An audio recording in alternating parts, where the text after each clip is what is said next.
హైడ్రా చర్యలపై తీవ్ర ఆగ్రహం వ్యక్తం చేశారు హరీష్ రావు. తెలంగాణలో ఈ బుల్డోజర్ రాజకీయం ఏంటి అని ప్రశ్నిస్తున్నారు. కాంగ్రెస్ ది ఆపన్న హస్తమా లేక భస్మాసుర హస్తమా అని ప్రశ్నిస్తూ ఉన్నారు. మీ పార్టీకి హస్తం గుర్తు తీసేసి బుల్డోజర్ గుర్తు పెట్టుకోండి అంటున్నారు హరీష్ రావు.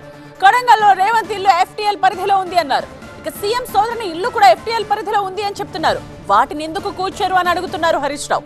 పథకాలకు పైసలు లేవు కానీ పేదల ఇళ్లు కూలుస్తారా అంటున్నారు హరీష్ రావు. కాంగ్రెస్ పార్టీ అంటే హస్తం గుర్తు.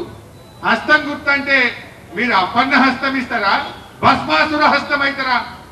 బుల్డోజర్ కి రాజ్యం ఏంది? రాహుల్ గాంధీ పొద్దుగా లేస్తే టీవీలలో మాట్లాడుతుండు, బుల్డోజర్ రాజ్ నహీ చలేగా అంటాడు. फिर तेलंगाना में क्या चल रहा राहुल गांधी?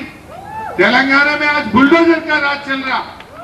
ये काम करो, वो आपका हाथ का निशाना निकाल के बुलडोजर का निशाना रख लो. तुम क्या समझ गए? हस्तं गुर्तु తీసి బుల్డోజర్ గుర్తు పెట్టుకో.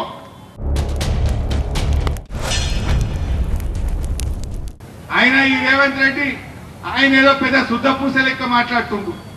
కొడంగల్ల ఆయన కట్టుకున్న ఇల్లే చెప్పుకుంటలు ఉన్నది. రేవంత్ రెడ్డి నువ్వు కట్టుకున్న ఇల్లు రెడ్డి కుంటలో సర్వే నంబర్ 1138లో నీ ఇల్లు ఉంది కదా. ఫస్ట్ నీ ఇల్లు కూలగొట్టుకో. ఫస్ట్ నీ ఇల్లు కూలగొట్టు. నీ ఇల్లే రెడ్డి కుంటలు ఉన్నది. నీ తమ్ముని ఇల్లే FTL ఉన్నది. నీ తమ్మునికో రూలు, నీకో రూలు, గరీబులకు ఒక రూలు అని నేను అడుగుతా ఉన్నా. రేవంత్ రాతి గుండె అని కామెంట్ చేశారు ఎమ్మెల్యే హరీష్ రావు. పేదల కన్నీళ్లు చూసినా రేవంత్ గుండె కరగడం లేదన్నారు.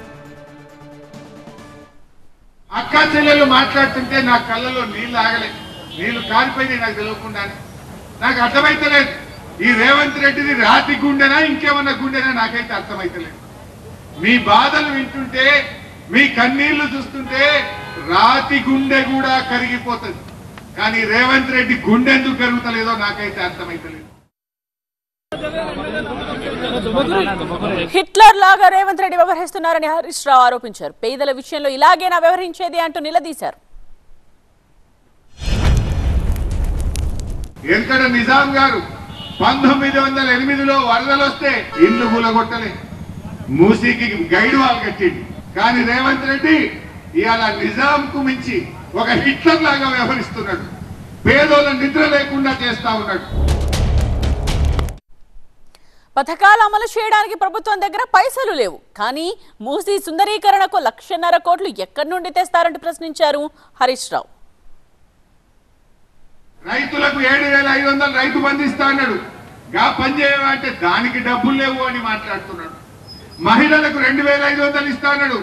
ఇంకెప్పుడు ఇస్తావు రేవంత్ రెడ్డి అంటే డబ్బులు లేవు అంటున్నాడు. ఉద్యోగస్తులకు DA అంటే డబ్బులు లేవు అంటున్నాడు. మూసి మాత్రం 1,50,000 కోట్లు కట్టాడు. దీనికి ఏడికెళ్ళి వస్తాయి డబ్బులు? దీనికి ఏడికెళ్ళి వస్తాయి డబ్బులు అని అడుగుతా ఉన్నా. ముందు ఇచ్చిన హామీల మీద దృష్టి పెట్టు. ఇవాళ SC, ST, BC మైనారిటీ హాస్టళ్లలో పిల్లలకు అన్నం పెడతలేదు.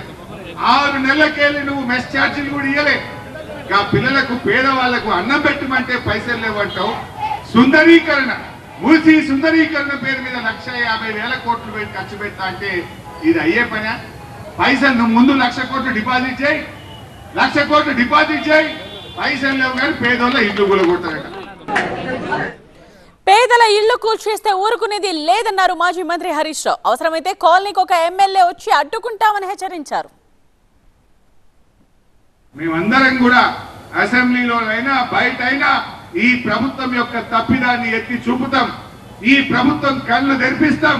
మీ తెరువు రాకుండా కాపాడుకునే బాధ్యత మాది మాది అని చెప్పి నేను మనం చేస్తాను. మా శ్రీనివాస్ యాదవ్ అన్నాడు, మా అన్నగారు అవసరమైతే కాలనీకి ఒక ఎమ్మెల్యే వచ్చి పండుకుంటాం. బుల్డోజర్ వస్తే ముందు మమ్మల్ని కూలగొట్టాలి, మమ్మల్ని కొట్టాలి తప్ప మీ ఇల్లు కొట్టడానికి అవకాశం లేదు. అంత దూరమైన ఉంటాం, మిమ్మల్ని కాపాడుకుంటాం.